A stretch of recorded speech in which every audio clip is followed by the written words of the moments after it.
Let's be clear and honest about this. Calories are not the issue. This is all about. That's the problem. That's how you lose weight.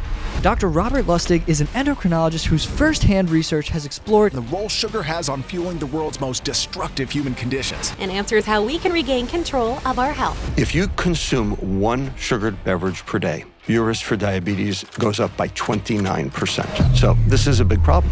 We also know that if you have high sugar consumption, it's got multiple detrimental effects, such as mental health problems, cognitive decline, early death. We also know it's the primary driver of ADD, but the problem is sugar's addictive.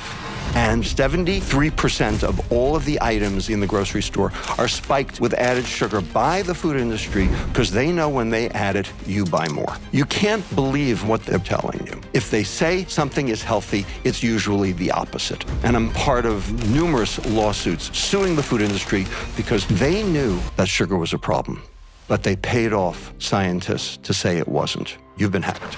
But a lot of people don't have time to be doing a fine tooth comb over every single thing that they're putting into their body. They're not Correct. a scientist. Agreed. So what advice do we give that is simple and actionable? Food can be medicine. Food can also be poison. And the question is, how do you figure out which is which? So here's the secret. Congratulations, Diary of a CEO gang. We've made some progress. 63% of you that listen to this podcast regularly don't subscribe, which is down from 69%. Our goal is 50%. So if you've ever liked any of the videos we've posted, if you like this channel, can you do me a quick favor and hit the subscribe button? It helps this channel more than you know, and the bigger the channel gets, as you've seen, the bigger the guests get. Thank you and enjoy this episode. Dr. Robert Lustig. On the front of your book, it says, "The hacking of the mind." Very strong words to use. Indeed. Whose mind has been hacked and who is doing the hacking? Yours. Mine. Everyone's. Who's been doing it? Well, pretty much anyone with a belief system that's not yours. And that's pretty much everybody. The bottom line is we have been sold a bill of goods. We as a society, we as individuals have been sold a bill of goods. And the idea of the book, the reason I put the book together, is because it actually makes us miserable. It has stolen our birthright. And our birthright is to be happy. And we are not. If anything, we're the opposite of happy. We're extraordinarily unhappy. Just look at the incidence of depression around the world, not just in America, not just in the UK, but everywhere. The World Health Organization now says that 5% of all of the people on the planet are clinically depressed. And here in America, it's at 22%. So we're really unhappy. The question is, why is this? If, our goal is to be happy. It's in the Declaration of Independence. Life, liberty, and the pursuit of happiness. Well, we're not. So, why? And the reason is because we have substituted pleasure for happiness. What's the difference between pleasure and happiness? Well, pleasure is short-lived, happiness is long-lived. Pleasure is visceral, you feel it in your body. Happiness is ethereal, you feel it above the neck. Pleasure is taking, like from a casino. Happiness is giving, like Habitats for Humanity. Pleasure is experienced alone. Happiness is usually experienced in social groups. Pleasure can be achieved with substances. Happiness cannot be achieved with substances. The extremes of pleasure, whether they be substances or behaviors, so substances like cocaine, amphetamine, nicotine, alcohol, sugar, or behaviors, shopping, gambling, social media, internet gaming, pornography, in the extreme all lead to addiction. There's an aholic after every one of those, shopaholic, sexaholic, chocoholic, alcoholic, etc. But there's no such thing as being addicted to too much happiness. And lastly, number 7, the one that is the reason for the book, pleasure is dopamine, happiness is serotonin. And they are not the same. So 2 different neurotransmitters, 2 different sets of receptors, 2 different areas of the brain, 2 different mechanisms of action, 2 different clearance mechanisms. dopamine is an excitatory neurotransmitter. What does that mean? Means when dopamine is released in the area of the reward center, the nucleus accumbens, it's an actual anatomic structure in the brain which you can see on imaging. When dopamine is released there and it binds to its receptor, like so, you transduce the feelings of reward. Okay? And reward is good. Reward is what gets you out of bed in the morning. If you don't have reward, basically you shrivel up and die. Okay? Reward is essential to the survival of the species. Orgasm is reward. Okay? You need it. Mm-hmm. It's part of daily life. But, okay, too much reward is a different story. And the reason is because dopamine, because it's an excitatory neurotransmitter, it causes the next cell to fire. Well, if it causes the next cell to fire and fire and fire, that cell dies. Neurons want to be tickled, not bludgeoned. Chronic overstimulation of any neuron leads to neuronal cell death. So that postsynaptic neuron with the dopamine receptor, it's got a plan B. It's got a way of mitigating that negative response. It downregulates the receptor. So now, more dopamine, less receptors, less chance that a molecule will find a receptor to bind to. Well, that means the gain, the amplitude on the reward is going down. More and more for less and less. The law of diminishing returns. Like an addiction, like a... Tolerance. Yeah. Tolerance is one half of addiction. And then when the neurons do start to die, that is addiction. Exactly right. So dopamine drives addiction. And it doesn't matter what the cause of the dopamine release is. In the extreme, it will be addictive. Now, serotonin does not downregulate its own receptor because it's not an excitatory neurotransmitter. It's an inhibitory one.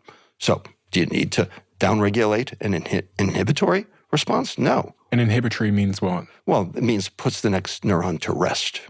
Okay. Instead of stimulating, instead of firing, it's actually calming. Okay. Right? So there's no such thing as being addicted to too much happiness because the receptors are still there. But there's one thing that downregulates serotonin, and that's dopamine. So the more pleasure you seek, the more unhappy you get. And we've been told for the last 100 years that pleasure is happiness. Neurologically, the pathways are entirely different, as you say, between pleasure and happiness. One of the ways that we have been hijacked neurologically and via our dopamine receptors is through what we eat. And your book, Yes. Fat Chance, covers this really profoundly, a New York Times bestseller. The first word in the subtitle there is the word sugar. Mm-hmm. I've heard a lot about sugar. Yep. I see it in adverts. I turn over the back of anything I eat and it says this word, added sugar. Is sugar really a problem in society? Has it really hijacked us? Yes. The short answer is not only is it a problem, I personally think it's the biggest problem. It's not the only problem, but I think it is the biggest one. Now, why do I say that? From a systemic health issue, the biggest problem was trans fats. What's a trans fat? Trans fat is a fat that has a double bond in it that is flipped. So normal unsaturated fats like olive oil, like canola oil, like rapeseed oil, like sesame oil, like peanut oil, okay, etc. They all have a double bond in them, but the double bond is in one direction. A trans fat has the double bond in the opposite direction. One way to make a trans fat is to heat it. You put enough heat across the double bond and it will flip by itself. So if you heat olive oil too high, you can actually make trans fats at home. But the food industry used trans fats for food stabilization, to increase shelf life. They've been using it in baked goods since the 1920s. The scientist who first figured out that trans fats were dangerous, Fred Kumerow, figured this out in 1957. But it wasn't until 1988 that anybody took him seriously. And then we started doing research on it and realized, oh my God, this stuff is killing animals and killing people. And finally, in 2013, so over 60 years after the initial science, the FDA finally banned trans fats in our food. Without question, trans fats are the devil incarnate. Seriously, consumable poison. No ifs, ands, or buts. Is sugar poison? Sugar is like alcohol. So, is alcohol poison? Depends on the dose. Right? The dose determines the poison. Paracelsus, 1537. We have an innate capacity to metabolize alcohol, and if we stay below that, it doesn't do too much damage. If we go above it, different story. Same thing with sugar. Same thing with this molecule, the sweet molecule, fructose. And the reason is because fructose and alcohol are metabolized virtually identically. What's the difference between sugar and fructose? So, sugar, dietary sugar, the sweet stuff, the crystals, the stuff you put in your coffee. The stuff I've got over here? Yeah, like that stuff. Yeah, that stuff. The 5-pound bag right there. That's called sucrose. Okay, this is sucrose. This is sucrose. Now, sucrose is two molecules bound together. One molecule called glucose, one molecule called fructose. They are not the same. Now, the food industry will tell you they are the same. They are not the same. The reason they tell you they are the same is because that's the way they assuage their own culpability for what they've done to the food. But they are not the same.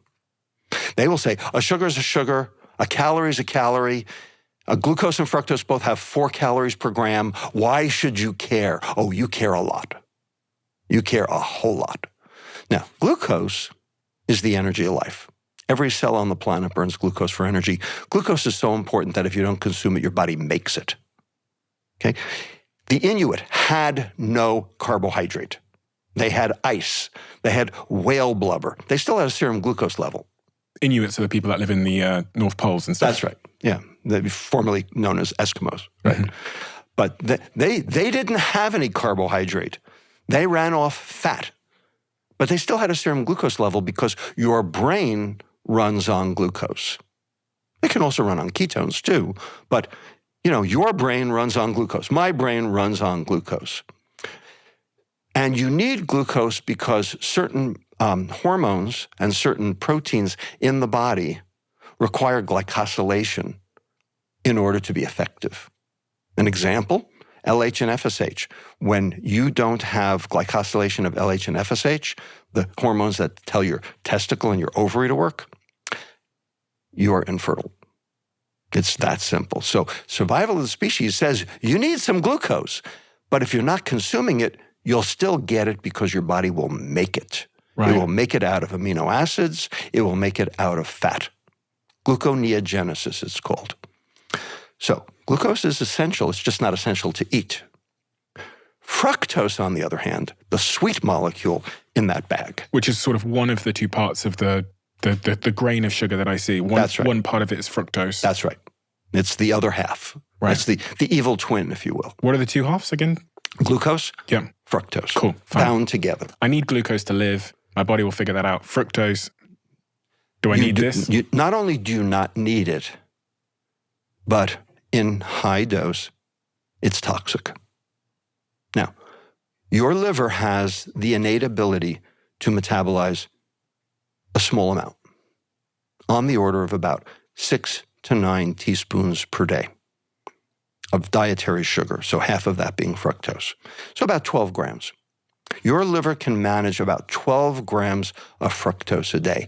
In the same way, it can manage about 12 grams of alcohol per day without showing any signs of any metabolic derangement.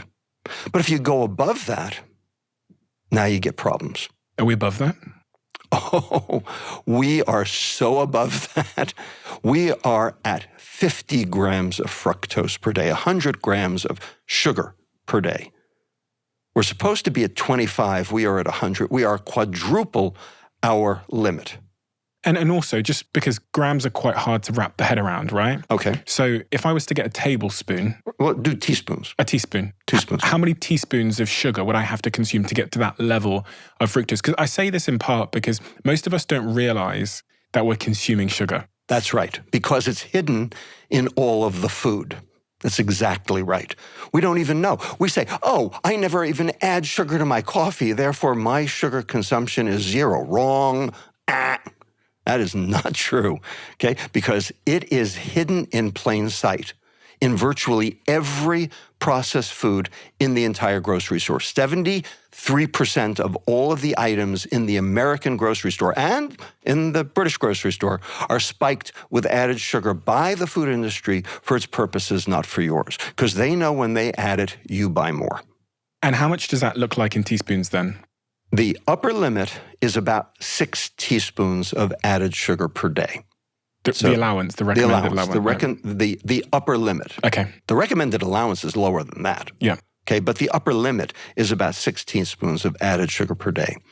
So in alcohol terms, that'd be like 1 drink.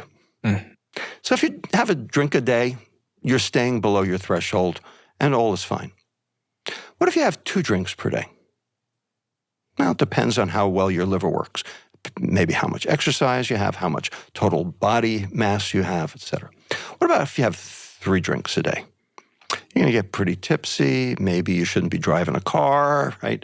What if you have 4 drinks per day? They might have to, scrape you off the floor of the bar with a spatula. And what if you have 5 drinks per day? You're a friggin' alcoholic is what you are. All right? The point is, the dose determines the poison. Well, the same is true with sugar. So we have an innate capacity to metabolize about 12 grams of fructose per day. By the way, that's for adults. For children, it's 1/3 of that, 4 grams of fructose per day. Okay, 4 to 6. So we're talking very little, But when you think about, for instance, a kid in America, 29% of kids in America consume the National School Breakfast Program breakfast in school. Okay, 29%. So what is the National School Breakfast Program breakfast? It's a bowl of Fruit Loops and a glass of orange juice. That is 41 grams of sugar. The upper limit for children in terms of their metabolism is 12 grams per day. They got 41 grams and it's just breakfast.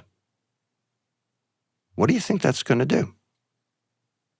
Now, if a calorie were a calorie, and if glucose and fructose were the same, then you say, well, you got to get your calories somewhere. But because fructose is not glucose, because fructose is more like alcohol, because fructose's toxicity has nothing to do with its calories, that is a huge overdose. And it has metabolic complications, it has systemic health complications, it has mental health complications, and ultimately it has societal complications. Do you think it has neurological consequences? Without question, it's the primary driver of ADD. It's not the only driver, but it's one of them. How do we know that? It's a primary driver of depression because we have the data. As it relates to ADD and ADHD and all those kinds of things, how do we know? We have functional MRI. We have performance data showing that when you take the sugar out, kids' scores get better. Okay, we did this ourselves at UCSF. We did a study where we took 43 children with obesity and metabolic syndrome, all high sugar consumers, all low socioeconomic status children, Latino and African American, all high sugar consumers. And what we did was we figured out what they were eating on their home diet. We studied them on their home diet. And then for the next 9 days, we catered their meals. No added sugar. We took the added sugar from 28 teaspoons of added sugar per day down to 10. Okay?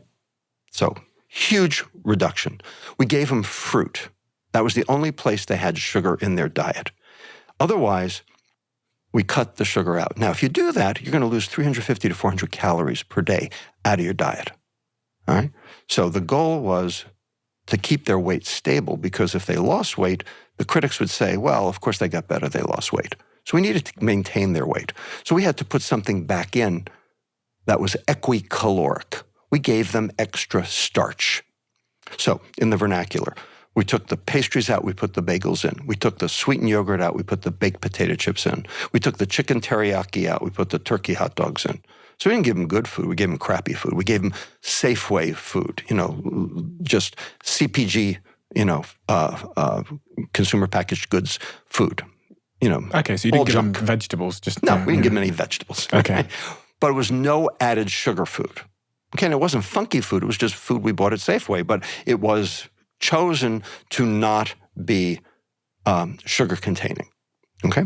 And we gave them a scale, and every day we'd call them up on the phone, what'd you weigh? And if they were losing weight, eat more in order to maintain their weight for the whole 10 days of the study. And then we studied them on day 10. Every aspect of their metabolic health improved. Blood pressure went down, blood glucose went down, insulin went down, their pancreases started working right again. They had a serum lactate level. You're not supposed to have a lactate level. That means your mitochondria are dysfunctional if you have a lactate level. Okay? Their lactate cleared. Everything got better. Most importantly, for the first 5 days of that 10-day window, the kids were obnoxious. The parents would complain to us, my kid is a disaster. And the reason was because of withdrawal. They were withdrawing off sugar, withdrawing off fructose. And then, like, Moses, the sky cleared and the kids started concentrating better. They started doing better in school. The parents noticed they were less irritable. The teachers noticed they weren't nuisances or trouble in school anymore. The kids noticed. They said, it's the first time my head hasn't been in the clouds. 5 days. 5 days. And in 10 days, we could see all of the metabolic benefits. Even though they maintained their weight, even though they maintained their calories. Sounds like a bit of a scandal. When I hear that these kids are getting almost 30% of kids are getting, almost, 3 to 4 times their recommended daily allowance of sugar from school, and that it's having these sort of really adverse consequences on us, and the studies are there to prove that the consequences are very real. Mm-hmm. It sounds like a scandal in the sense that nobody's doing something about it. Well, yes, that way it is.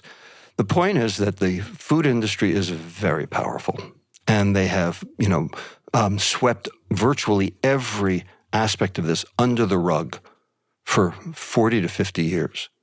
They knew back in the 1960s that sugar was a problem, but they paid off scientists to say it wasn't. And we actually have the documents from the food industry.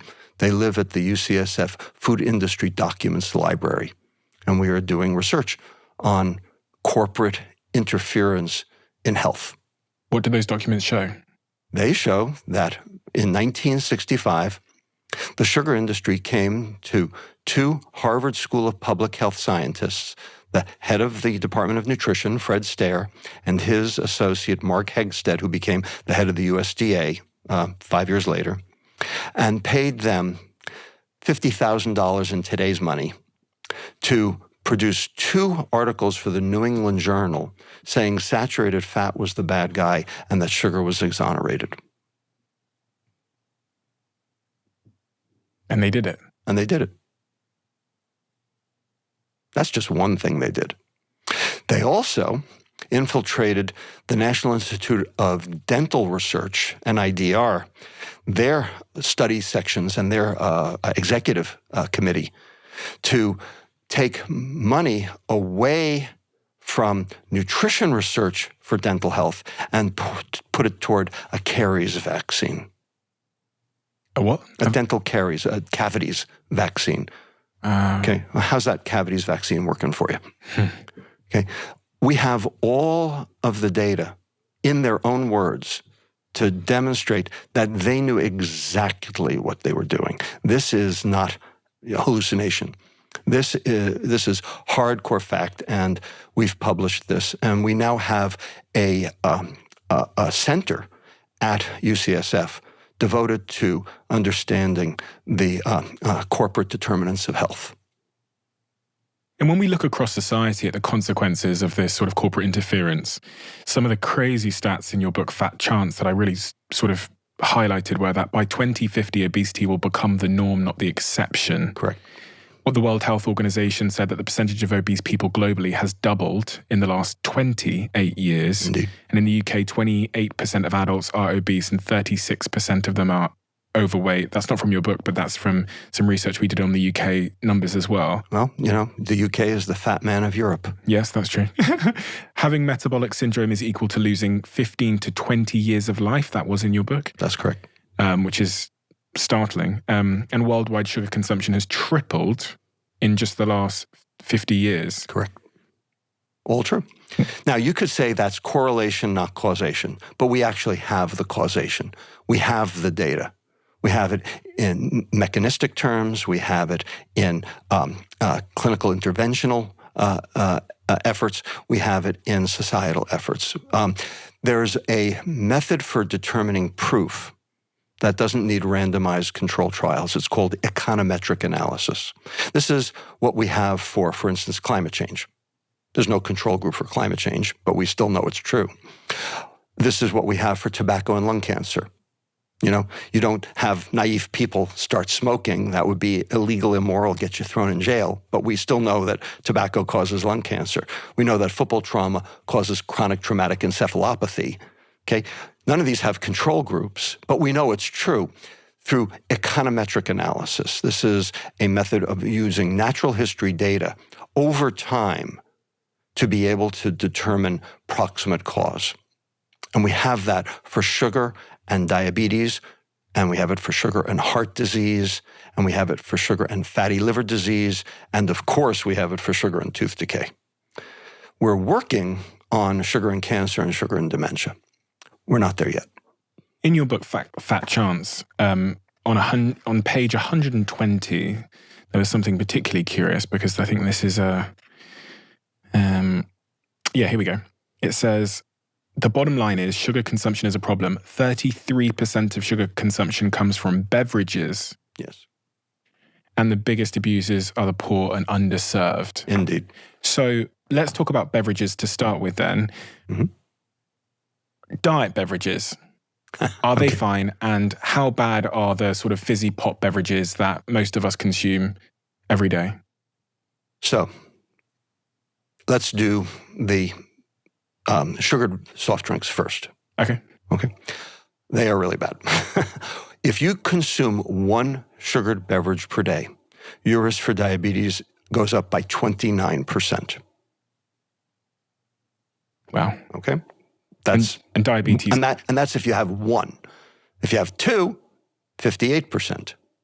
And diabetes is now the main cause of death in 40% of death certificates. Exactly right. So this is a big problem. So, that's demonstrating its toxicity at, shall we say, medium dose. At low dose, you can handle it. But, as soon as you go above that dose, it's a problem. And we have the data for it. Okay? And all of these are factored in. These are all econometric analyses. We've shown that sugar is a proximate cause of diabetes. Whenever sugar availability changes in any country, diabetes prevalence changes 3 years later. And we've also done what's known as advanced Markov modeling, where we go into the future and show that when sugar consumption goes down in any country, diabetes levels change and reduce 3 years later. So it's a 3-year window between the change in the diet and the change in the metabolic health consequences. We have those data. And the fact that they work both on the way up and on the way down is like, take it to the bank. Mm-hmm. Now, that's for the sugared beverages. You asked me about diet beverages. I've got one here. Let's look at it. All right. I've covered up the logos because I don't want to call anyone. I've never seen this before. I wonder what that is.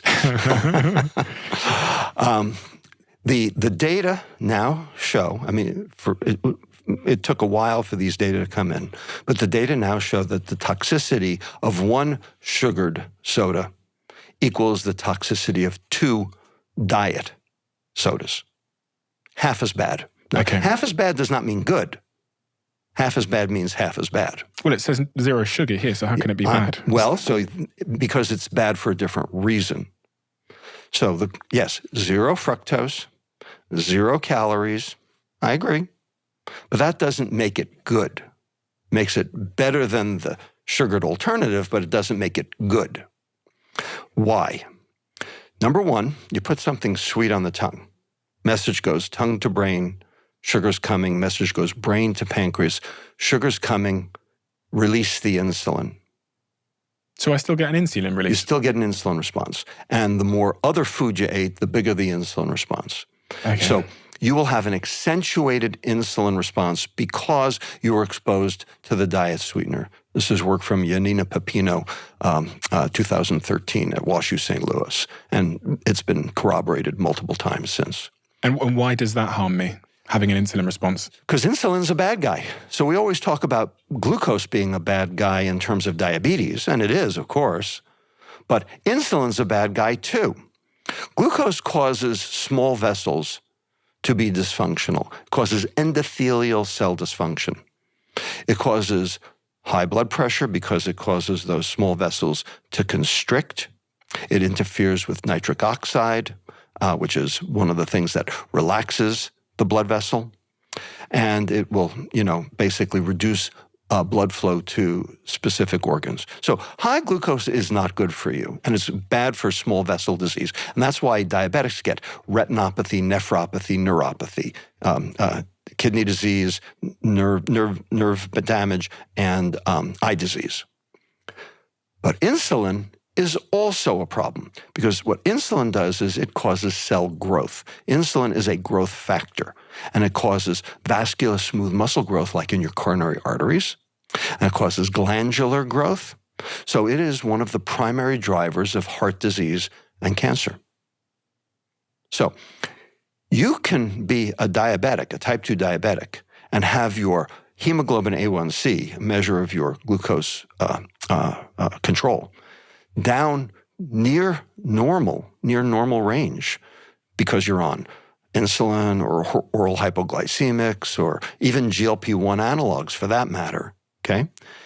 And you will die just the same because you will die of a heart attack or of a cancer because diabetics have a much higher incidence of cancer. They also have a higher incidence of dementia as well. And the reason is because of insulin, because insulin's a bad guy in this story. Glucose causes microvascular disease. The insulin causes macrovascular disease. They're both bad. You need to control both of them. And this controls the glucose. It doesn't control the insulin. Do you drink that stuff? Of course not. Just checking. Is there any other physiological consequences to diet sodas outside of the insulin response? Indeed. So the other thing that we've learned about non-nutritive sweeteners across the board is that they alter the microbiome. Now, the microbiome is the bacteria that live in your gut. Now, you have to feed your microbiome. You have to feed your bacteria. Because if you don't feed your bacteria will feed on you.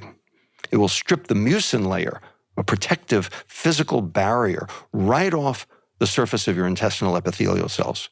And when it does that, it denudes them and allows for other bacteria, toxic bacteria, to take up residence and cause irritable bowel syndrome, inflammatory bowel disease, and the junctions between the cells become dysfunctional as well. And so cells become permeable. And so stuff in your intestine, the junk in your intestine, the, SH, can actually make it through into the bloodstream. You can measure the endotoxins and the whole bacteria, the lipopolysaccharides in the bloodstream when the intestine is damaged, even from diet soda. And what that does is that ultimately leads to systemic inflammation. And that systemic inflammation also leads to metabolic disease, mental health problems, cognitive decline, early death. Is there a relationship between sugar and our hormone levels? Of course. Well, I mean, the main one, of course, is diabetes. I mean, insulin. But high sugar, if you have high sugar consumption, it's going to cause changes in insulin response at the level of the liver. It's going to cause fatty liver disease. Okay, it can change your kidneys' function, which can ultimately increase blood pressure. So it's got multiple potential detrimental effects. What impact does sugar have on our liver? What's going on there?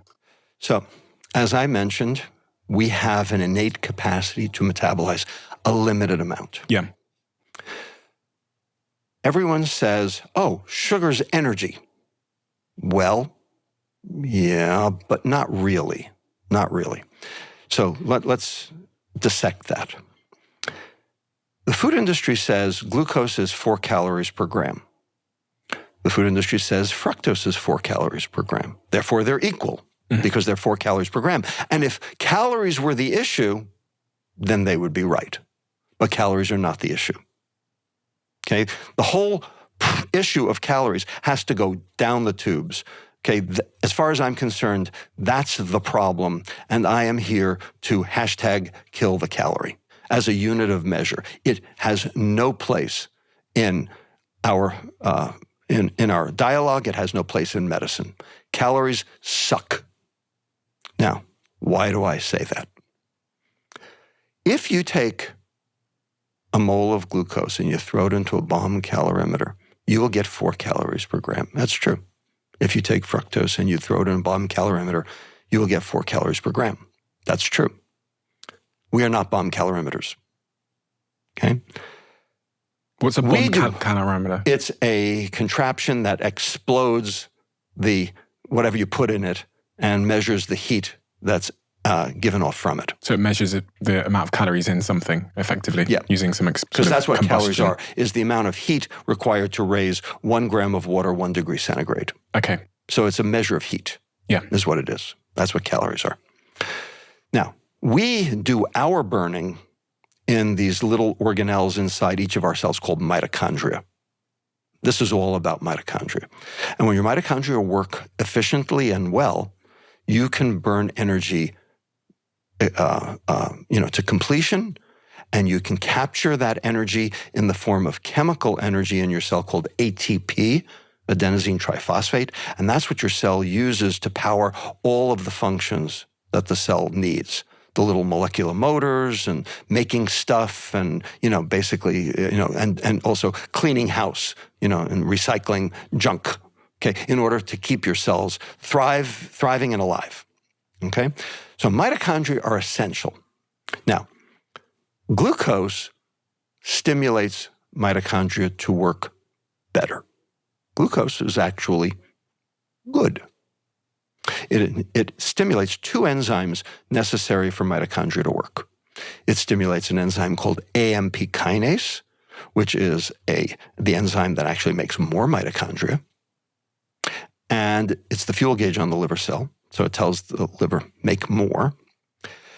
And it also stimulates an enzyme called HADH, hydroxyacyl-CoA dehydrogenase, which is necessary to cleave 2 carbon fragments and burn them, oxidize them for energy too.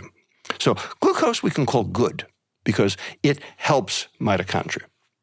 Fructose, on the other hand, this sweet molecule in sugar, in sucrose, it inhibits 3 enzymes in mitochondria. It inhibits that AMP kinase. It inhibits an enzyme called ACADL, acyl-CoA dehydrogenase long chain. It inhibits CPT1, carnitine palmitoyl transferase 1. That's the enzyme that regenerates carnitine, which is the shuttle by which fatty acids can get into the mitochondria to be burned. So the net effect of fructose is to inhibit mitochondrial function. So, does fructose constitute energy if fructose is actually keeping you from making chemical energy in your cell? This is the conundrum. What do you mean by energy?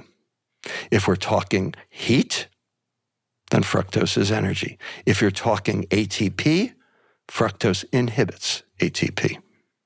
And that's what we're talking about, because that's what leads to systemic health problems, not the heat.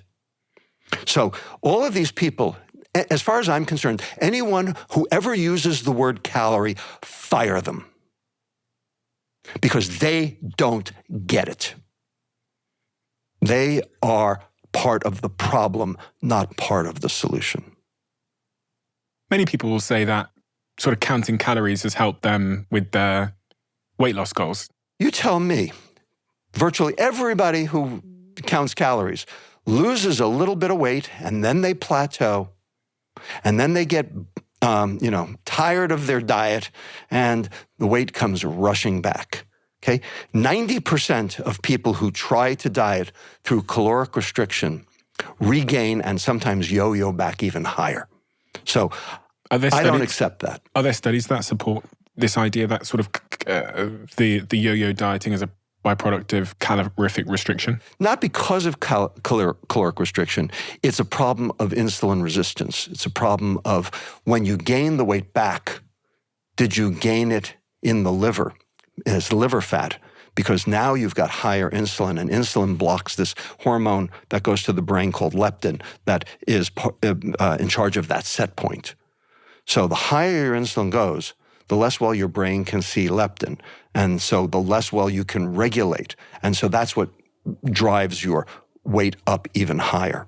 So you don't regain the weight by eating, fish and vegetables. You regain the weight because you went for the bread and the rice and the pasta and the potatoes and the sugar. What's a better plan then? If I'm trying to cut a couple of pounds, what's a better approach to take versus sort of calorie counting or these kind of things? Get the insulin down. There is no weight gain without insulin. Insulin is the energy storage hormone. 20 years ago, from doing the research on kids with hypothalamic tumors who released enormous amounts of insulin, we gave them a drug that suppressed insulin release. They lost weight and they started exercising spontaneously because we got their insulin down. We showed that the lower we got the insulin, the more weight they lost and the better they felt. Insulin is the bad guy in this story. So numerous investigators, the world over, have now demonstrated that insulin is a primary driver of both obesity and diabetes and metabolic syndrome. You got to get the insulin down. Okay, how do you get insulin down? Best way, don't let it go up. What makes it go up? Refined carbohydrate and sugar, all the stuff you have over there in that corner. Just to be clear, he's not pointing at my lunch. No. We have a pile of different sugar products that we brought for the interview over in the corner, including various things that you find on a shelf, everything from apple juice to some popular snacks to some other things. Don't forget the peanut butter cups. The peanut butter cups, yeah. And even this is just sort of sugar. It looks like water, but it's flavored water where they've added sugar to it. Right. So yeah, all of that stuff over there. All of that stuff. So get the insulin down, all right? So cut the refined carbohydrate, cut the sugar, the dietary sugar.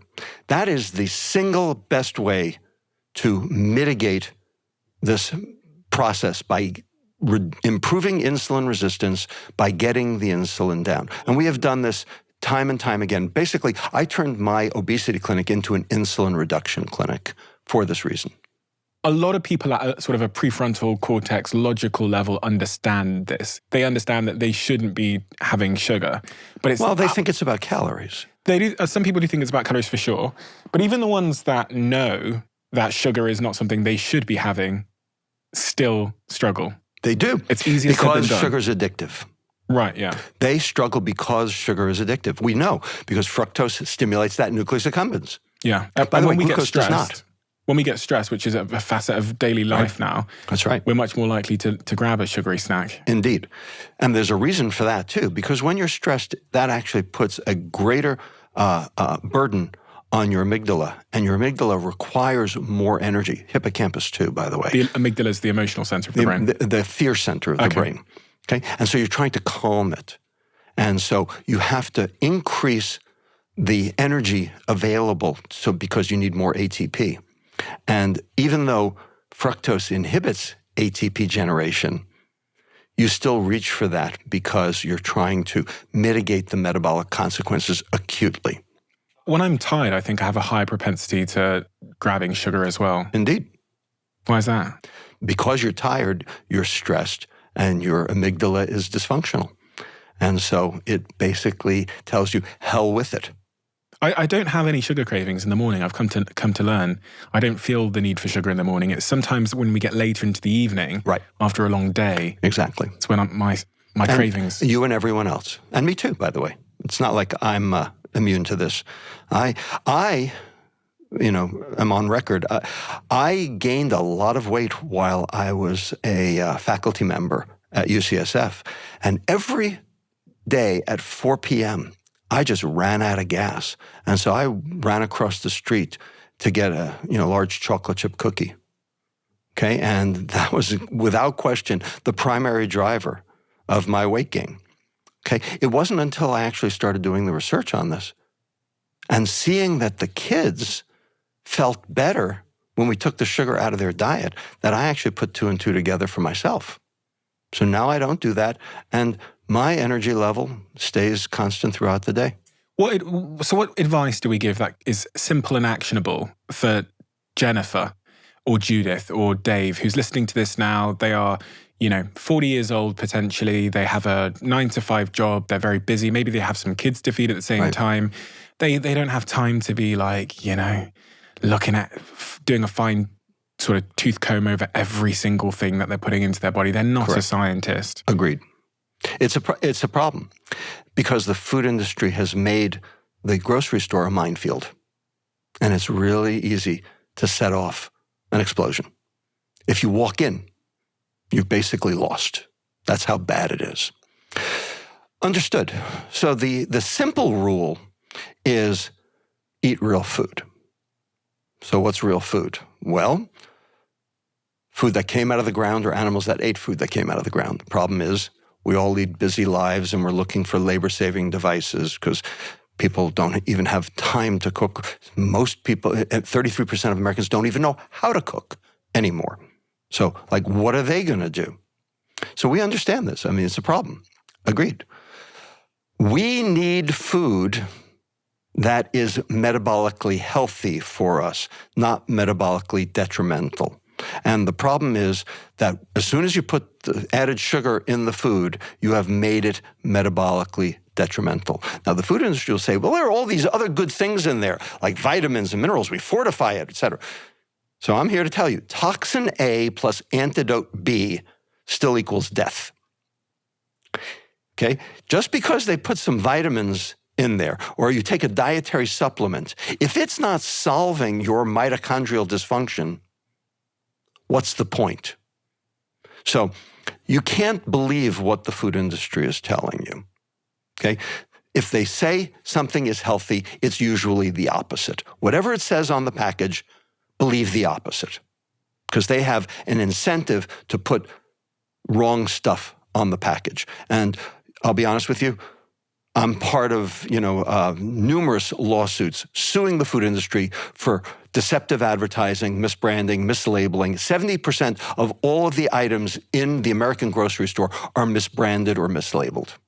In what way? They say things that are not true. Give me some examples. Well, first of all, time they use the word healthy, okay, they say no added sugar.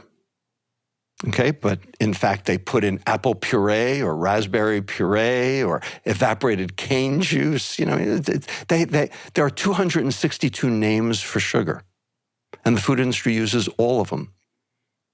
And so they will say that something's no added sugar, but that, in fact, is actually not the case. Okay, there's a whole host of this. Kellogg's has been sued for Raisin Bran. Okay, everyone thinks Raisin Bran, well, it's just raisins and bran. What color are the raisins in Raisin Bran? I've never seen it. Well, I mean, raisins are purple. Yeah. Purple brown. Yeah. Yeah? Yeah, normally. Well, the raisins in Raisin Bran are white. Why? If you take the raisins in Raisin Bran That's supposed to be 11 grams of sugar, but on the side of the package, it says that one serving is 18 grams of sugar. Where'd the other 7 come from? It's the white, because they've all been dipped in a sugar solution to make them sweeter, as an example. Okay? So Post has been sued, General Mills, theirs was dismissed. Mondelez, a whole host of companies are actually under the gun now to change their practices. Why do you care so much? I am a pediatrician. My job is to take care of children. Children are vulnerable in the same way. Minorities are vulnerable in the same way prisoners are vulnerable. Okay? They need a voice. My job is to give every kid a shot. Well, we now have neonatal obesity. We have babies being born. Israel, South Africa, Russia, United States, 4 separate studies showing that over the past 25 years, birth weight has gone up 200 grams, half a pound, in all 4 countries. And when you do DEXA scanning to look at body composition on those newborns, those 200 grams are all fat. We have neonatal obesity. These kids did not get obese by dieting and exercising, by gluttony and sloth. They came out of the womb behind the 8 ball. It's my job as a pediatrician to fix the problem. That's why I care. Can you just give me a little bit of brief overview of everything you're talking about, the studies you've referenced, all of that? What is the academic experience, background, research that you've done that's built all of the foundations of your knowledge? I spent the first 20 years of my medical practice, in academia, basically, doing what they told me to do, the way I learned it. And I thought calories were the same, and I thought that, it didn't matter, and this is not what you do, and this is not how you take care of patients. You do prescriptions and you do procedures, and that's how you do it. And then I started doing research because I was at St. Jude Children's Research Hospital taking care of these massively obese kids who had brain tumors that were treated by surgery or radiation, and they became massively obese because of it, because their hypothalamus was damaged, because they couldn't see that leptin signal that we talked about earlier. Which is the hunger. Which it is part of hunger. It's not the only hunger. It's ghrelin related. It's more of an energy sufficiency signal. Okay, right. It's the energy sufficiency signal. Anyway, when we suppressed their insulin release with that drug I mentioned before, they lost weight and they started exercising spontaneously. So we did that with adults, and guess what? Same thing happened. And we measured their energy expenditure, and instead of it going down, as you'd expect when you lose weight, normally your energy expenditure goes down, their energy expenditure went up.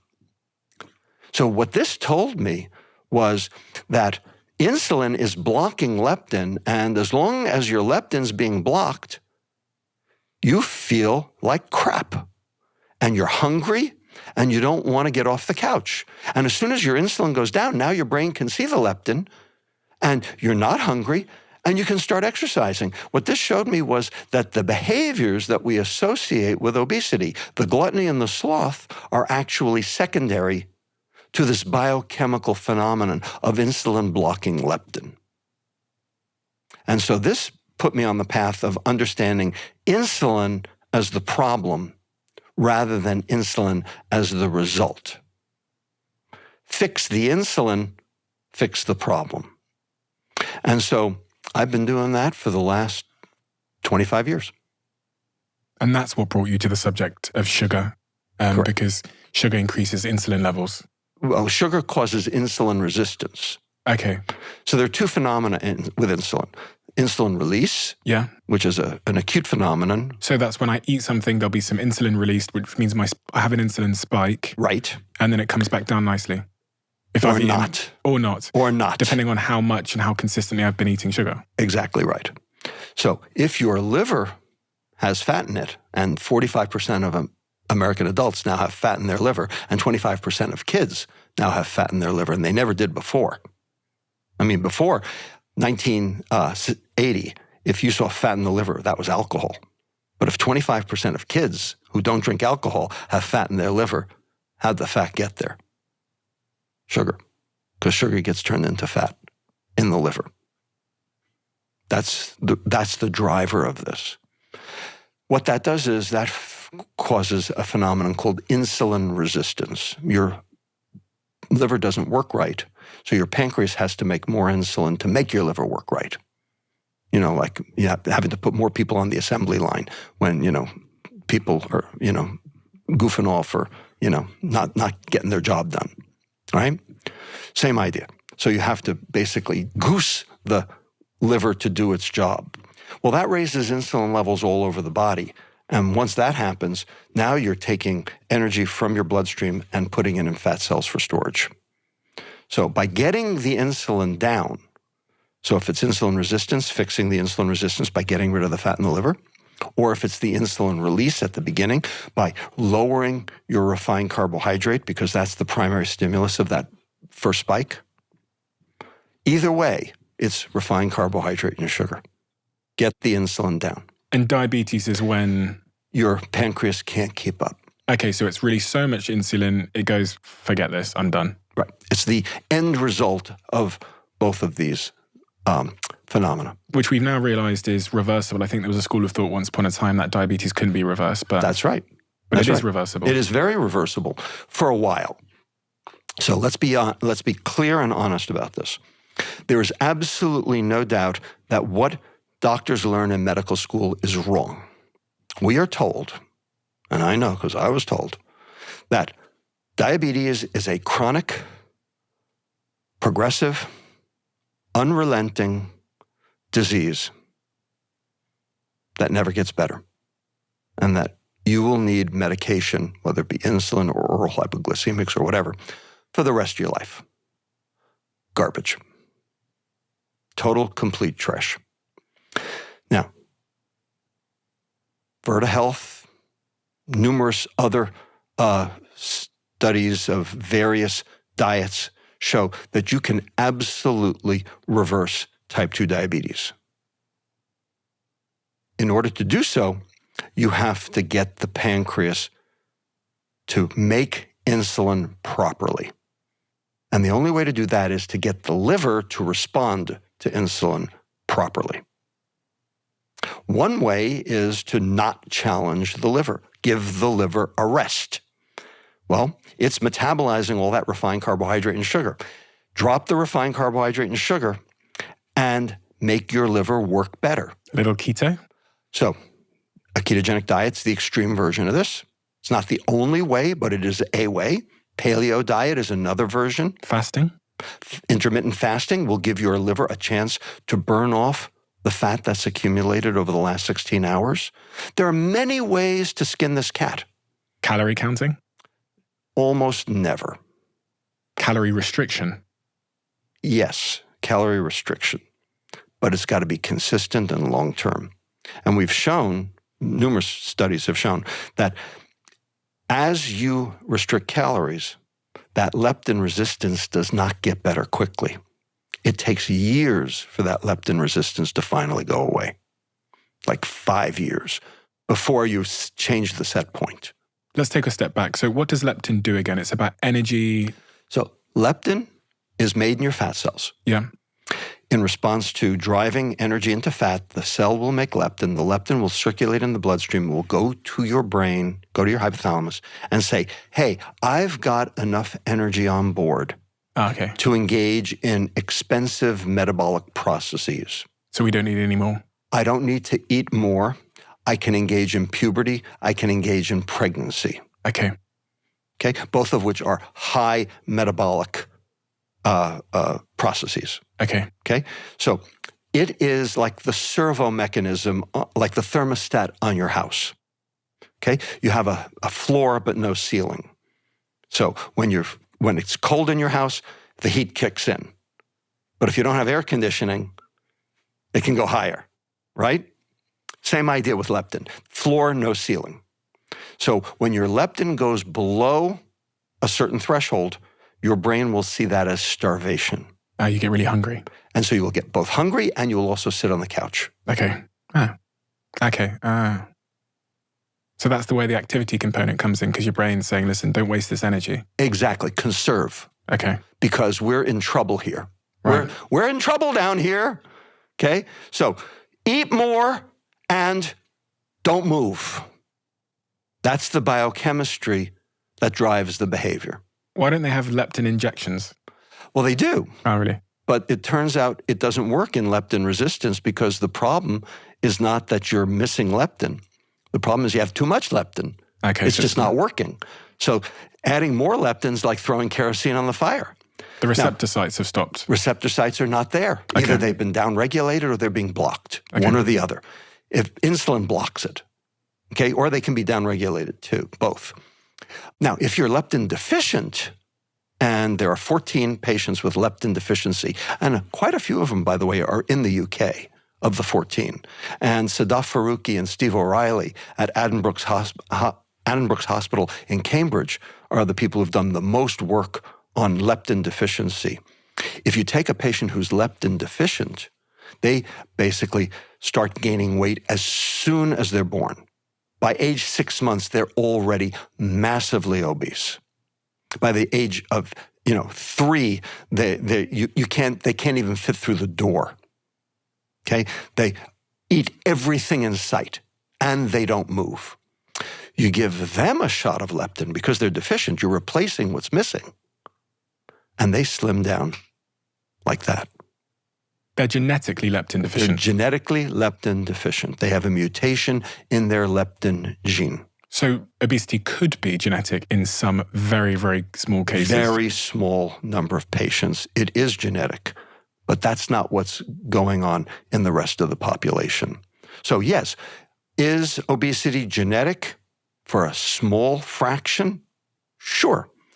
We have leptin deficiency, we have leptin receptor deficiency, we have PC1 deficiency, we have melanocortin-4 receptor deficiency, we have SIM1 deficiency. There are a whole host of different genes, and nobody has them. Nobody has them, all right?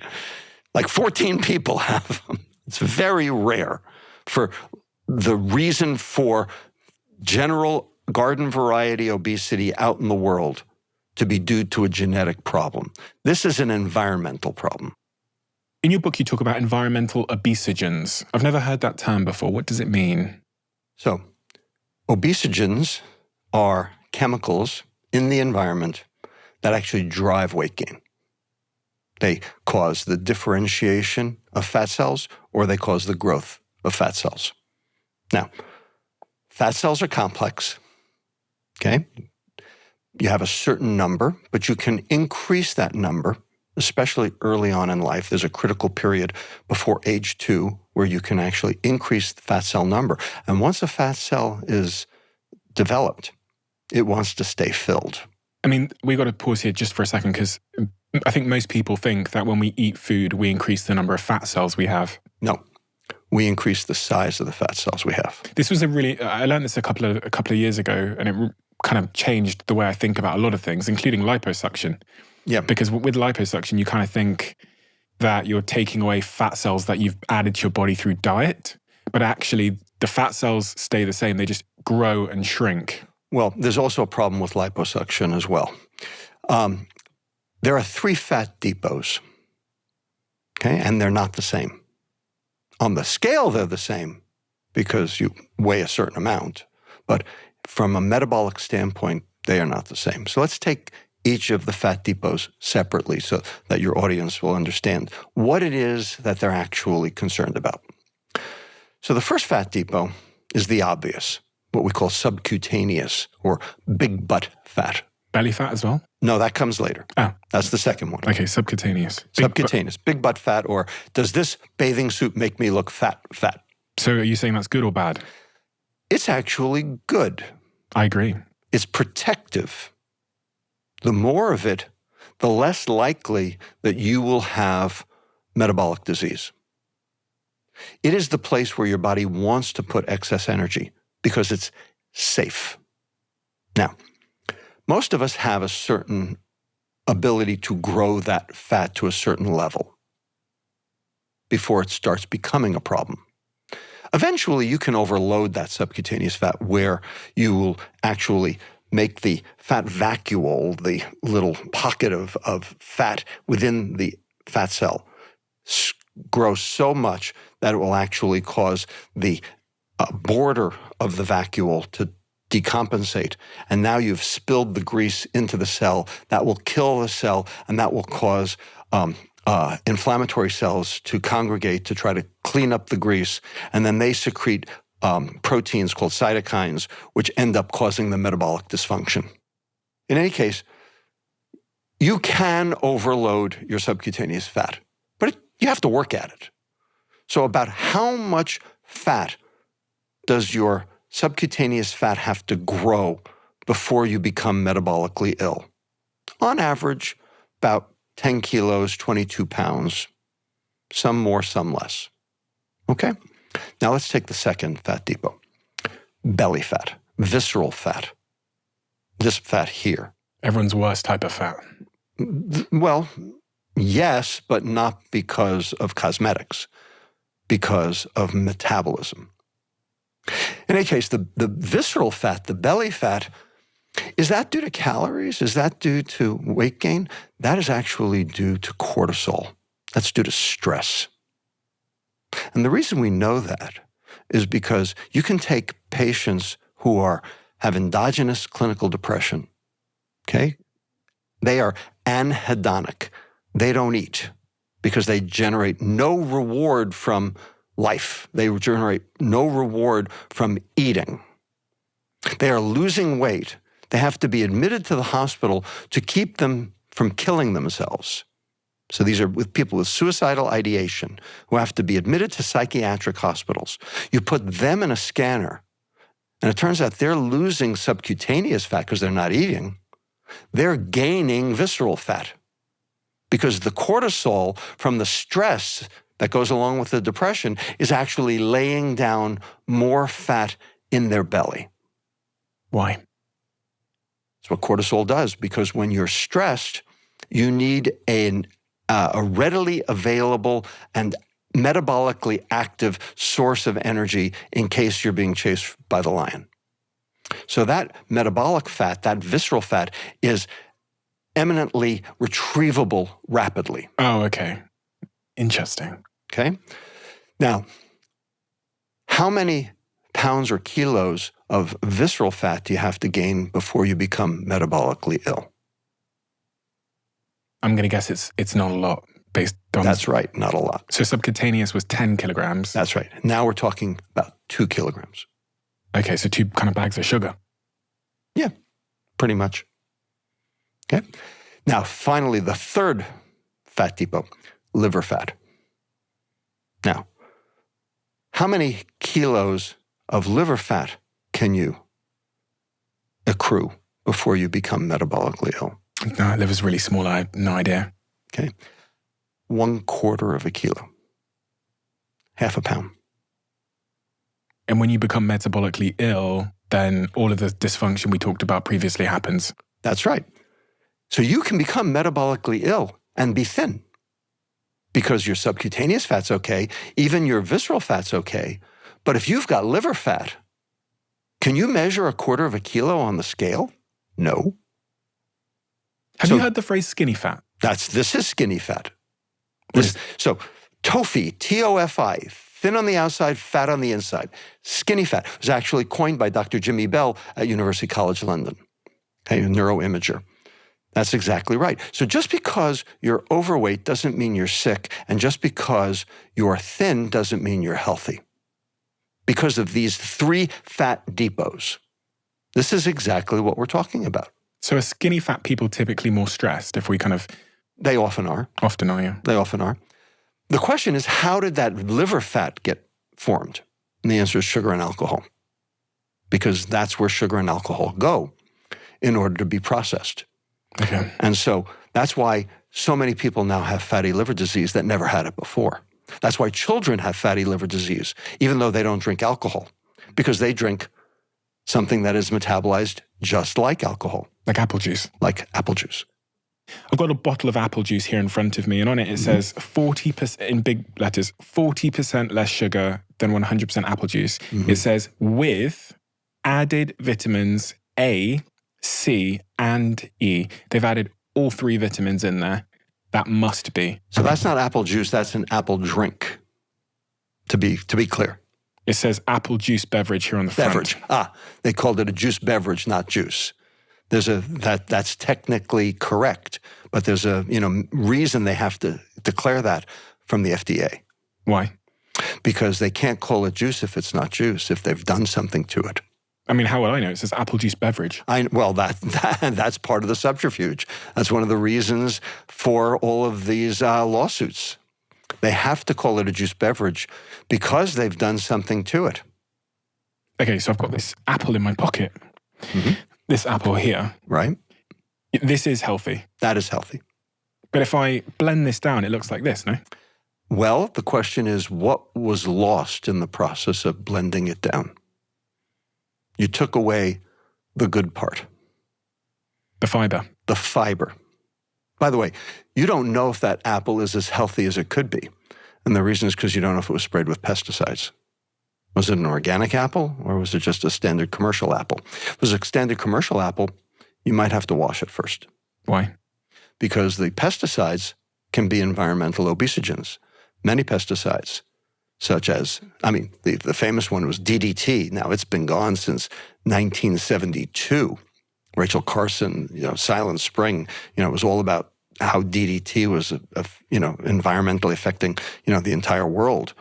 Okay, we banned DDT in 1972, but you can measure the metabolite of DDT called DDE in pregnant women's urine today, 50 years later. And that level of DDE in that pregnant woman is predicting obesity in her offspring 11 years later. So let's go over these 2 subjects then. We've got environmental obesogens. Right. I think I've pronounced that correctly.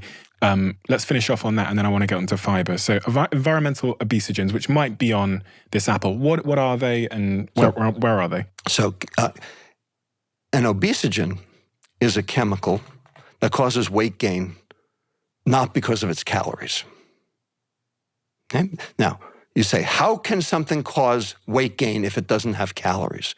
And the answer is, if it causes the differentiation or growth of fat cells, it will cause weight gain unrelated to calories. So we have chemicals in our environment that are unescapable. You can't escape air pollution. You can't escape forever chemicals, like, for instance, PFAS. What's that? Polyfluoroalkylated substances, Teflon. Remember Teflon? Yeah, the material. The material that nonstick pans were coated with? Yeah. That's PFAS. That was perfluorooctanoic acid. Turns out that causes obesity by itself. It causes the differentiation and growth of fat cells. Tributyl tin. This is what you paint on the bottoms of boats to keep barnacles from attaching to the hull. It's in all of our food supply, all of our water supply, all over the world. That causes fat cells to grow before you're born. Exposures to all sorts of things. BPA, bisphenol A. Okay, when you get your receipt, your paper receipt from Target, that's bisphenol A. Phthalates are plasticizers. You stick a binky in a baby's mouth, a pacifier. That's a plasticizer. That's got phthalates in it. That causes obesity. Parabens in cosmetics will cause obesity. Vinyl flooring. Flame retardants in children's clothing and in mattresses. All of these things will drive different receptors in the body and act as what we call endocrine disruptors. And those endocrine disruptors will change the differentiation and the growth of fat cells to increase adiposity. So what's an endocrine disruptor? So our cells have receptors. That way, communication from one area of the body to another can occur, like hormones bind to receptors. Well, Sometimes they're not hormones. Sometimes they're other chemicals that cause differentiation of different areas of the body to form different organs. For instance, this is one of the things that goes wrong in congenital defects, like congenital heart disease, okay? Receptor alterations. So we have receptors on all of our cells for different processes, for different chemicals. There are things in our environment that basically mimic endogenous signals to our body and basically tell different tissues to do different things than they ought to be doing because those things are present. And one of them is obesity. In my head, I think of it like remember those toys you used to play with when you were a kid, and it shows like a triangle shape and a circle shape and a square shape, and you've got to pick up the corresponding piece and slot it in the hole. Right. I see it as things in our environment are pretending to be those shapes. Exactly. And so they're sort of impacting with our receptor site. That's right. Which is the hole, and causing us to do things that are dysfunctional. That's right. Okay. And this is well known, has been known for years. It's one of the reasons for the decrease in fertility, the changes in reproductive capacity. It's one of the reasons the alligator population in the Everglades is disappearing, is endocrine disruptors. Well, it also has effects on neurocognition and brain development. And potentially, I don't want to, get too far afield, but potentially might play a role in autism. We haven't proven that yet. I want to make that clear. But without question, some of these chemicals can cause fat cells to differentiate and grow. So if they're everywhere, what do I do about it? Because it feels like I can't touch the floor. I can't lay in a bed. I'm like, well, you can't do much about air pollution. I mean, except as a society, we can do something. We can't do much about the Teflon in the water or the TBT in the water, except to try to pass regulations to control those things. But get Congress or Parliament to do that. That's a real trick. Is there better water that I can drink? Sorry, just on that point. Well, you can try. Certainly, tap water is going to be a problem. But the fact is, some of the bottled waters still have obesogens. And to be honest with you, if it's bottled, the obesogen might be in the bottle. Canned foods. If you look at the inside of the can, what color is it? Is it silver, isn't it? Silver, or is it white? If it's white, that's BPA. So canned foods have high BPA levels. BPA is an estrogen, okay? And it doesn't take much to be an estrogen. 22 angstroms, 2 hydroxyl groups, you're an estrogen, okay? There are a lot of chemicals in our environment that masquerade as estrogens, and BPA is one of them. And estrogen causes fat deposition. Just look at the curves of a woman. That's estrogen causing fat deposition. Well, BPA can do that too. So as an example. But there are also things in our food that we think are food. And one example is fructose. Now, fructose has calories, true, but fructose has all these effects on mitochondria that have nothing to do with its calories. In the same way that alcohol has calories, but alcohol has toxic effects that have nothing to do with its calories. So just because something has calories doesn't make it a food. What's the definition of food, Stephen? I will tell you. I was going to say, don't ask me. Substrate that contributes to either growth or burning of an organism.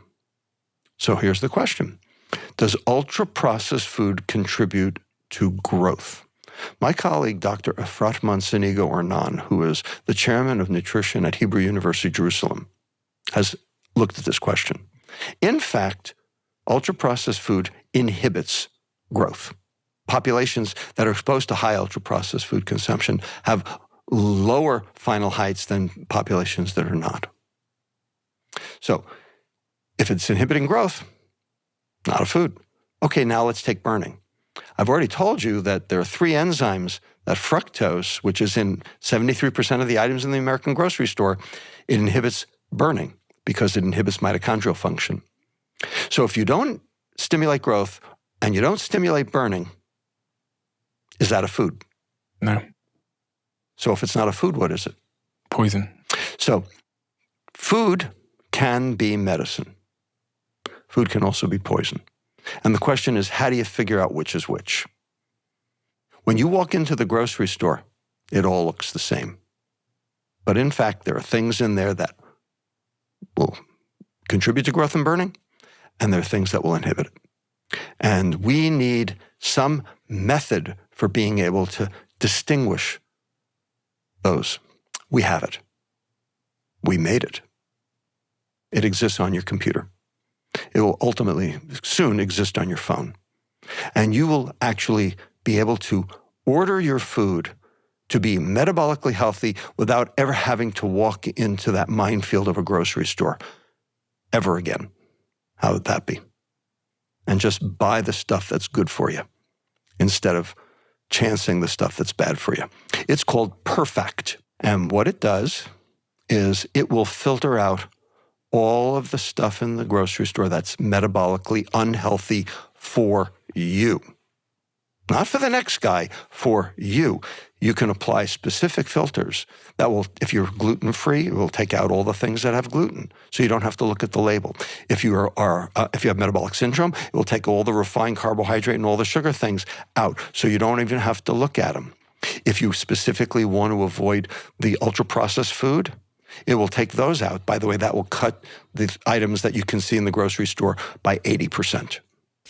How many of you started thinking about your long-term health when you hit 30? For me, this was a wake-up moment of me thinking to myself, okay, I probably need to start paying a little bit more attention now. I already felt a change in myself when I hit 30 with things like my metabolism, my energy levels.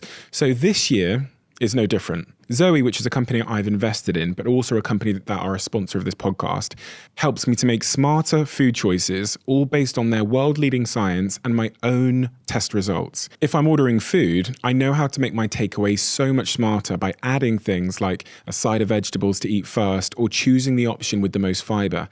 Zoe helps me to make that choice. It guides me and coaches me. It's my personalized nutrition coach that I have on me 24/7. And to help you start your Zoe journey and start making smarter food choices, I'm giving you guys 10% off when you join Zoe now. All you've got to do is use code CEO10 at the checkout when you sign up. Enjoy and let me know how you get on. Let's talk then about fiber. We talked about it briefly, but I want to just really close off on the point of fiber, because you said that when we take an apple here, like the apple in my hand, and we turn it into this thing in my hand, this apple juice, right? The harm is that they're removing the fiber. Why does that matter? So everyone thinks that fiber is the stuff you throw in the garbage after you've juiced the fruit. We were told forever that the juice had the essential vitamins and minerals, like the vitamin C or the lycopene if you're a tomato. And that's true, they do. But it turns out the fiber is essential. It's just not essential for you. It's essential for your bacteria. It's essential for your microbiome. That's what your bacteria want to eat. You have to feed your microbiome. You know, we always say when women are pregnant, you're eating for 2.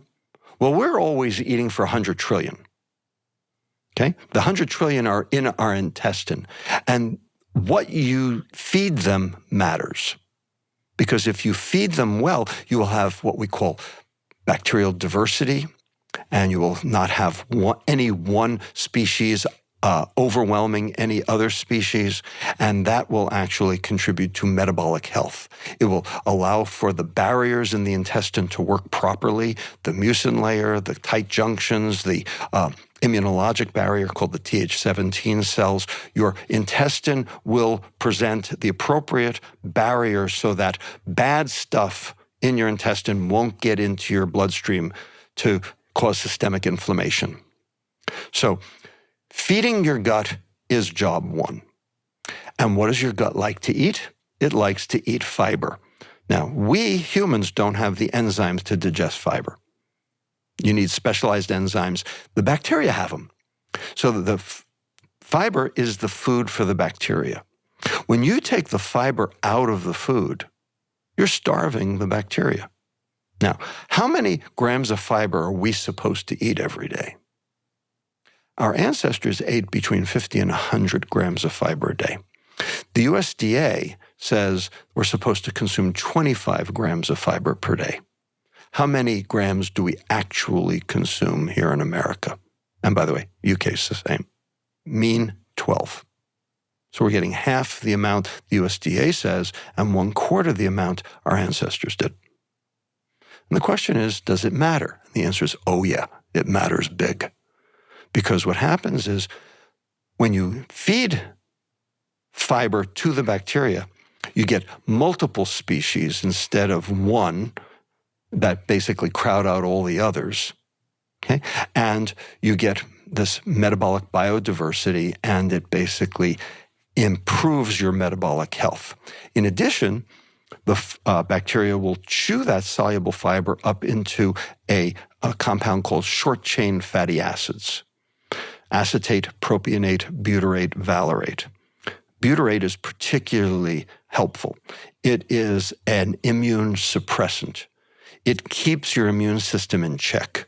It's one of the reasons that COVID was worse for people who were obese and who had pre-existing conditions like metabolic syndrome, and also, of course, minority populations, because of ultra-processed food consumption and lack of fiber, lack of short-chain fatty acids, therefore lack of ability to fend off foreign invaders because their immune systems were not tamped down.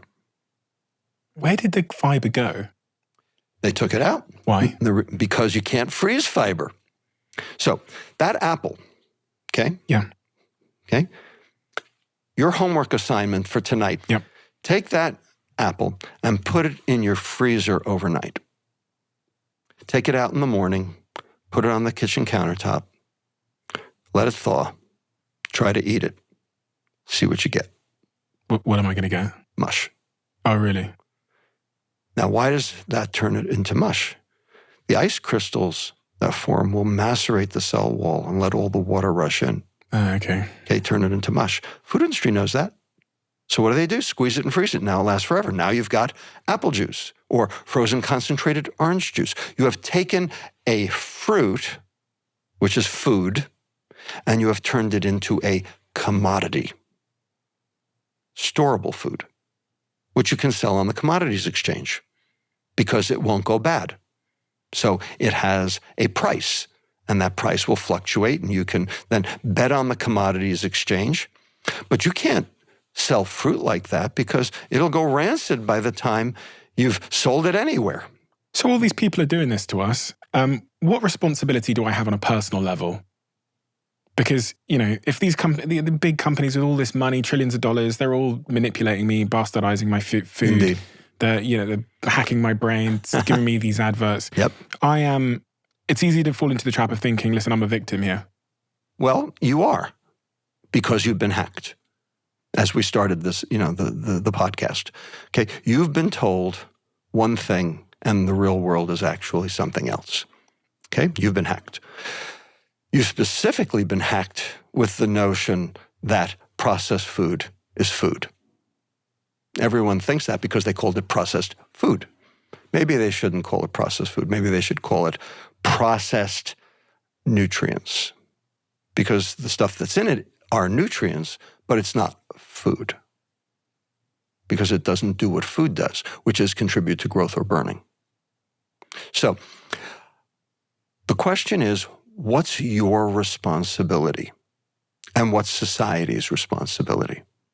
So this is a very important question, and it's a question, that comes up all the time. Personal responsibility, does it exist? Well, in order to exercise personal responsibility, first you have to exercise free will. That's a prerequisite. So we can get into this, and we probably would need about 6 hours. Okay, and we don't have it. But do we have free will? Yes or no? Complicated question. It's a complicated question, and it's one I've actually been researching this week, funnily enough, for a different project that I'm working on. Okay. And I was trying to get to a point where I had a solid answer. Now, there's a couple of schools of thoughts here. One school of thought, when we look at the neurological processes might suggest, and there's some early studies that suggest that we have much less free will than we assume because things happen in our brain before we make a decision. There's some studies there. But do we have free will to make our own decisions? I think we have a lot less free will than we think. We have very little free will, if at all. Here's the best way to think of it. Arthur Schopenhauer, famous German philosopher, famously said, "You are allowed to do what you want, but you are not allowed to want what you want." Those things are actually predetermined. So you have choice in whether you want the candy bar or the ice cream, but you don't have choice about the fact that your nucleus accumbens is raging saying, "Give me sugar." That's the choice. The choice is how you satisfy the biochemical drive. But the biochemical drive is way beyond free will. So the question is, if you don't have free will, how can you exercise personal responsibility? Because that's a prerequisite in order to be able to do that. Because personal responsibility says, take the risks, suffer the consequences. But if you can't control the risks or the consequences, how can you exercise personal responsibility? I have just shown you that the behaviors associated with obesity, the gluttony and the sloth, are actually secondary to the biochemistry, which you have absolutely no control over. In fact, we have no ability to be able to mitigate that, and that's why we have this obesity pandemic, and diet and exercise hasn't solved it for just that reason. So who do we need to point the finger at? Who needs to resolve the issue? Well, it has to be resolved at several levels. It has to be resolved for the public. That's why you and I are doing this podcast now, because they have to understand what's really at issue. Okay? Blaming the victim has never worked. When did it work? Did it work for HIV? Did it work for tobacco? It never worked. Okay? Every personal responsibility issue becomes a public health crisis because personal responsibility hasn't solved any of them. It's a loser.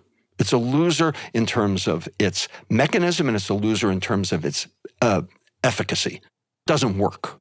Can I throw a thought into there as well? Because in some areas of our lives where we do have discipline, we tend to have a bias towards assuming everyone else doesn't have discipline, and that's what they're missing. Right. If that makes sense. So yeah, when people, great way to blame.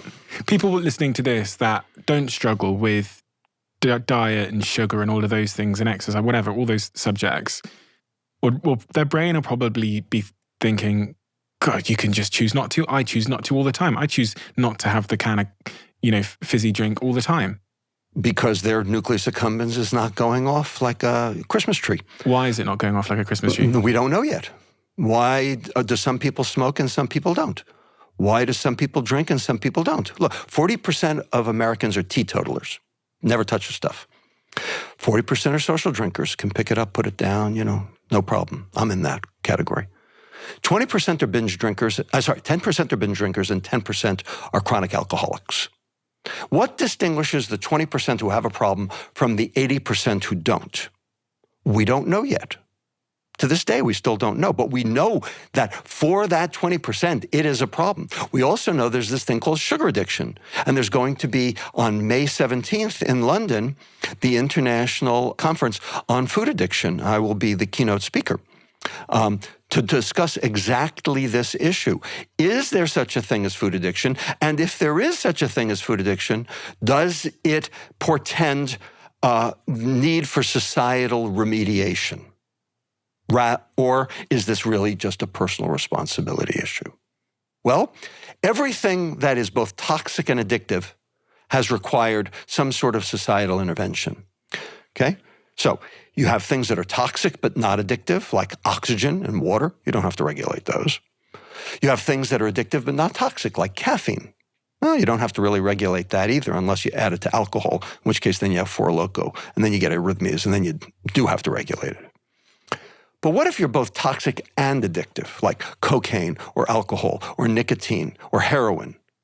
For those, we all have societal intervention, rehab for the personal and laws for the societal. For sugar, for ultra-processed food, we have nothing.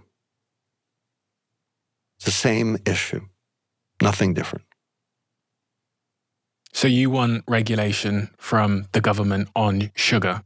I think that the industry has to be told what to do. They haven't yet. Now, the question is, would it work? And the answer is, yeah, it would. And actually, who found out that it would work? The UK. You did it. You did it back in the 2000s. So in 2003, the Blair government brought all of the UK food manufacturers to the table in secret.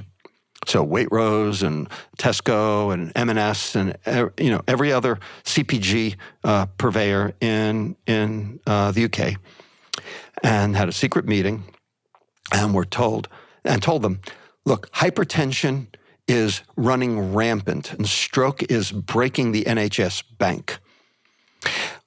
And it's because of the sodium.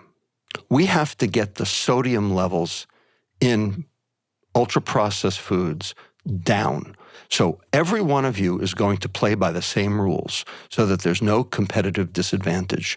And you're all going to reduce the amount of sodium in each of your items by 10% per year over a 3-year period, so that there will be 30% less sodium 3 years from now. In 2006, it was 2007, I think, at the time. And they all did. And they didn't tell the public. And in 2011, famous paper in British Medical Journal showed a 40% reduction in hypertension and stroke due to this public health intervention that the Blair government did without telling the public. It works. Should have told the public. No, don't tell the public. So, would this work for sugar? So, I am working with a company in the Middle East right now. Okay, I don't take money. Okay, it's I do this because it's the right thing to do. It's called Kuwaiti Danish Dairy, KDD. It's like the Nestle of the Middle East, and they make all sorts of junk. They make flavored milks. They make ice cream. They make frozen yogurt. They make biscuits, they make confectionery, they make tomato sauce. Okay, like all bad stuff. Right? They came to me in 2020 and said, we want to be a metabolically healthy company. We want to do the right thing. Because right now, Kuwait has an 18% diabetes rate and an 80% obesity rate, and we don't want to be the cause of it. Can you help us re-engineer our product portfolio to be metabolically healthy? And so we convened the scientific advisory team, and we've worked for the past 3 years to develop a set of guidelines, a set of principles, and we have developed what we call the metabolic matrix. 3 principles, 3 precepts to turn food metabolically healthy. And here they are. Protect the liver, feed the gut, support the brain. Any food that does all 3 of those is healthy, whether it's ultra-processed or not. Any food that does none of the 3 is poison, whether it's ultra-processed or not. Now, why those 3 organs? Because the data show in the literature, if you fix those 3 organs, all the downstream organs also get fixed. Whereas if you fix other organs, those 3 organs don't get fixed. So those 3 organs are primary. And all the data shows that if you fix those 3, you can actually improve both morbidity and mortality. So that's the goal. That's the rubric. Protect the liver, feed the gut, support the brain. So could we apply that principle to the food supply? Can any individual apply it to their own grocery purchases? Use Perfect. You'll get it. Can the government do it? Yeah, they did it in the UK. They can do it again. It's not crazy. It can be done. The fact is, we're all carrying a belief system around. Okay? And now where'd that belief system come from? The belief system is that ultra-processed food is food. Yeah. Where'd it come from? Came from the food industry. They told us so. The scientists and governments told us so as well, though, if you look back through history. So how do we know the scientists and governments are telling us the truth now? That's a very good question. That's a super question. How do you know what's true? We're in this problem right now. I'm worried that in 20 years' time, I'm going to be sat here on this podcast if people are still listening, and I'm going to be sat with another scientist, and he's going to be saying, do you know that the Dr. Robert Lustig, who you had on 20 years ago, everything he said has been disproved. And he's going to say fructose is the key. Apple juice is really important. We found out that vegetables are causing autism. Right. Did you ever see the movie Sleeper? No. Woody Allen, 1973. Honestly, I've seen no movies. He wakes up after 200 years in suspended animation, and he finds out that hot fudge and deep fat are good for you. Said, we've debunked all the stuff from before. So I get this question all the time. Everything we knew 10 years ago is already wrong, and everything we know today will be wrong 10 years from now. So if everything we know today will be wrong 10 years from now, why do anything about it? Because no matter what it is, it's likely to be wrong. This is known as the pessimistic meta-induction theory. This is how the Dark Ages started. The idea of dogma. There's only one dogma, Stephen, and the dogma is that there is no dogma. Because everything has to be refined. Dogma. How do you define the word dogma? Dogma means you take it on faith. Okay. You take it on faith. Okay, that's what science is for, is to debunk the previous generation's dogma. If we didn't do that, okay, we'd still be using leeches. Okay, we've debunked that dogma. We would still think that seizures were demonic possession. We've debunked that dogma. Okay, ultimately, science is not a straight line. It's a zigzag. Okay, but it still moves forward. So if I end up being discredited 10 years from now, 20 years from now, 30 years from now, hey, I was a cog in the wheel. At least I drove the vehicle forward. That's okay. And science is really a process, isn't it? Exactly. It is a process. It's not a set of religious belief. It's not a set of answers. It's just a process to uncovering information, I guess. But you have to then evaluate each piece of information for its veracity. Yeah. Because the problem with information is we're now peppered with disinformation. And how do you determine what's real and what's not? You say that to achieve contentment, you recommend following the 4 C's for contentment. Indeed. What are the 4 C's? By the way, if you follow the 4 C's, you will be a whole lot better off in terms of your understanding information versus disinformation. So, in my book, Hacking of the American or Contemporary Mind, I talk about ways to lower your dopamine, reduce your cortisol, and raise your serotonin. And they're all 4 things your mother told you, and they're all free. And they're all available to everyone on the planet. Number 1, connect. Now, connect does not mean through Facebook. Connect does not mean digital connection. It means social connection. It means what we're doing right now, face-to-face, eye-to-eye. Now, why does Facebook not work? Why does Zoom not work? You're looking at somebody eye-to-eye. They've now done the imaging studies. Okay, there are a set of neurons in the back of your head in the occipital cortex called mirror neurons. And they are not just reading the lips of the person you're talking to. They are reading the facial structures and the muscle movements, and they are actually transducing the emotion from the person you're talking to. When you're watching on a screen, it flattens out. You can't tell. So you don't get the same information. That information ultimately generates a serotonin signal. So you get contentment. So social connection actually drives contentment. So that's number 1. Number 2, contribute. And that does not mean to your retirement account. It means contribute to others, okay? Contribute with purpose, like Habitat for Humanity.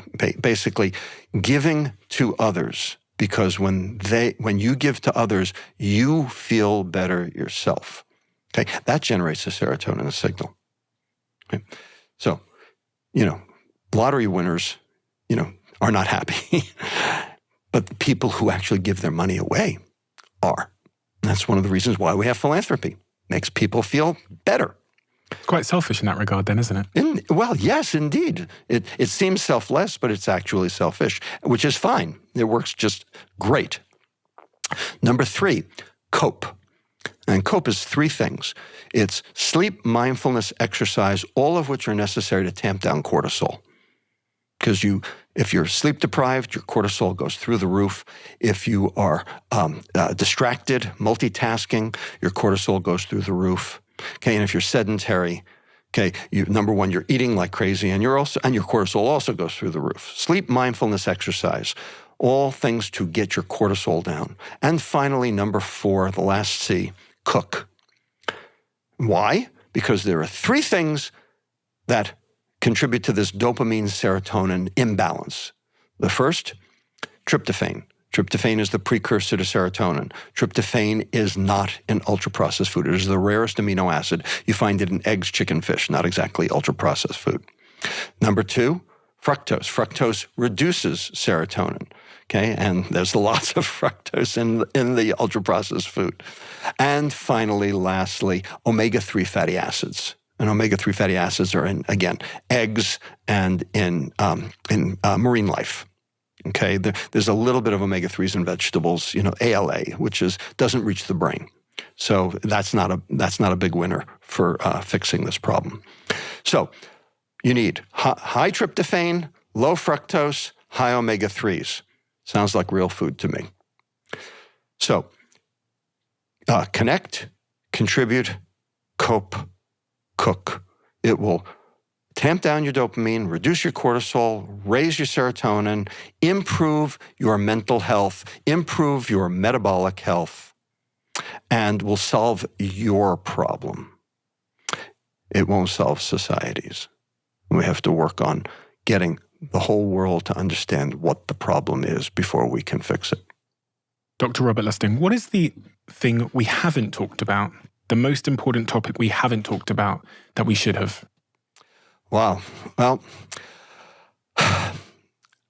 we have a systemic health crisis, diabetes, metabolic syndrome, dementia, cancer. We have a mental health crisis, depression, suicide, schizophrenia, autism, ADD.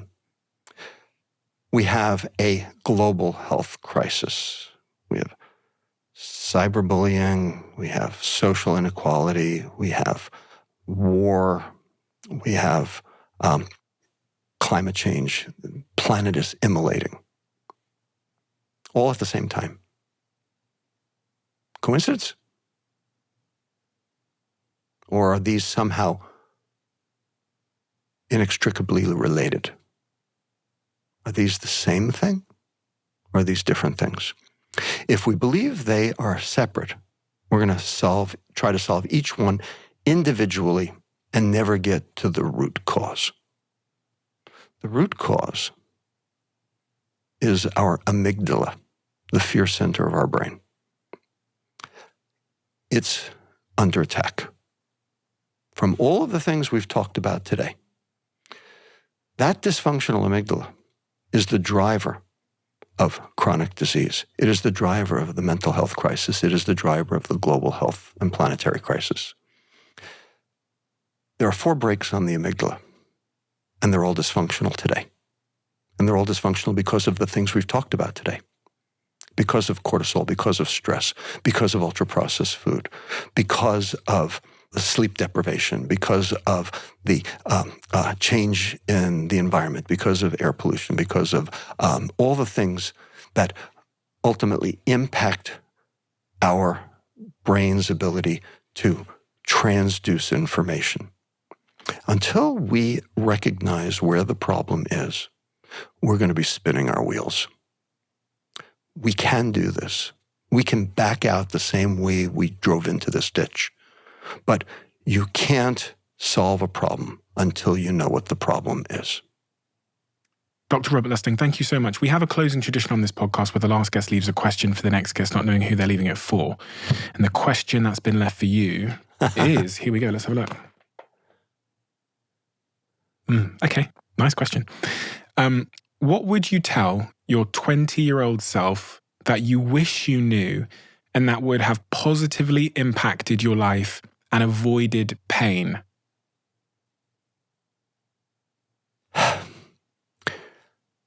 I wish I had known that I didn't have to please everyone. There's a book called The Courage of Being Disliked. It's courageous to be disliked. I was afraid of being disliked. And because I was afraid of being disliked, I was disliked. It's such a I paradox. wish I had known that nugget of truth early on in my career. Thank you so much, Dr. My pleasure. Thank you, Stephen. I have to say your work is exceptional. Your books are incredible. I've got 3 of them here, but I know that there's many more.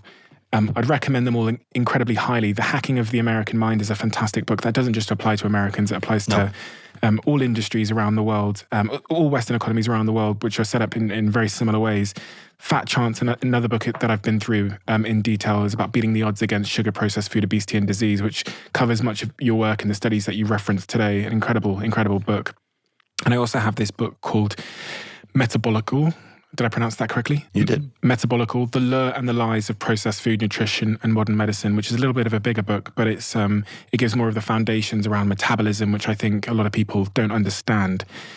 So thank you. Thank you for your brilliance in so many ways, but thank you for your life's work, because your life's work is saving lives. It's propelling us forward. It's driving a conversation forward, and you do it in a way that's so unbelievably engaging that it's hard not to pay attention. So thank you, Robert. Well, thank you, and thank you for doing what you do.